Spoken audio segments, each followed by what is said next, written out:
दिल्ली की सियासत से इस वक्त बड़ी खबर आ रही है। आम आदमी पार्टी ने राघव चड्ढा को राज्यसभा में डिप्टी लीडर के पद से हटा दिया और उनकी जगह अब अशोक मित्तल को यह जिम्मेदारी सौंप दी गई है। लेकिन सवाल यह है कि क्या यह सिर्फ एक रूटीन बदलाव है या फिर पार्टी के अंदर कुछ अलग खिचड़ी पक रही है। आपने भले ही इस फैसले की कोई आधिकारिक वजह सामने नहीं रखी हो, लेकिन अंदर खाने की खबरें कुछ और ही कहानी बयां कर रही है।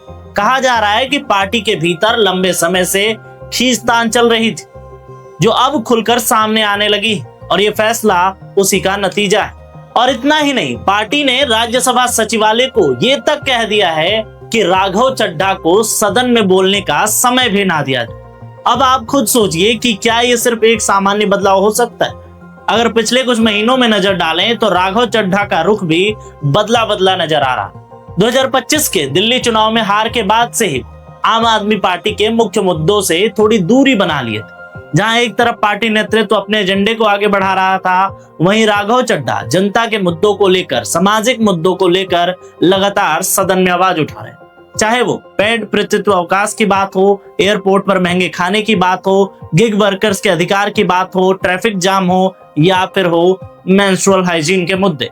ये सारे मुद्दे अहम थे जो जनता के हित में थे। वो सारे सवाल राघव चड्ढा ने सदनों में उठाए। पार्टी लाइन से हटकर कदम उठाना राघव चड्ढा को अब भारी पड़ा और यही दूरी शायद अब उनके खिलाफ जाती हुई नजर आए। लेकिन बड़ा सवाल अभी भी वही है कि जब 2024 लोकसभा चुनाव से पहले अरविंद केजरीवाल की गिरफ्तारी हुई थी, उस वक्त पूरा आप नेतृत्व सड़कों पर था, लेकिन राघव चड्ढा वहां पर भी देर सबेर ही नजर आए थे।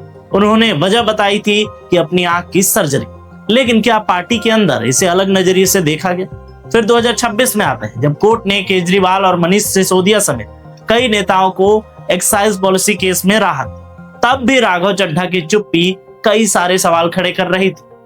ना कोई बड़ा बयान, ना कोई सोशल मीडिया पर रिएक्शन, और यही सब चीजों से अटकलों का दौर शुरू हुआ कि क्या राघव चड्ढा आम आदमी पार्टी में खुश नहीं है? क्या वो बीजेपी में जाने वाले हैं?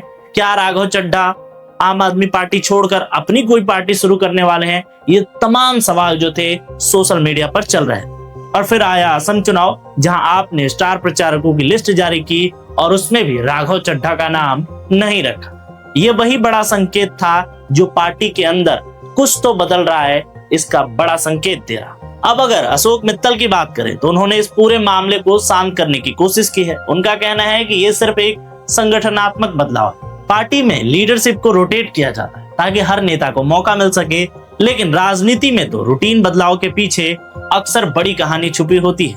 राघव चड्ढा वो नाम थे जिन्होंने आम आदमी पार्टी की शुरुआत के दिनों में एक अच्छे नेता के तौर पर, एक अच्छे वक्ता के तौर पर जनता के बीच में अपनी छवि बनाई। 2012 के आंदोलन से लेकर अब तक पार्टी के प्रवक्ता बने रहे, सबसे युवा कोषाध्यक्ष बने, दिल्ली विधानसभा चुनाव जीतने में उनकी भूमिका रही, दिल्ली जल बोर्ड के वाइस चेयरमैन बने, फिर 2022 में राज्यसभा का सबसे युवा सांसद बने।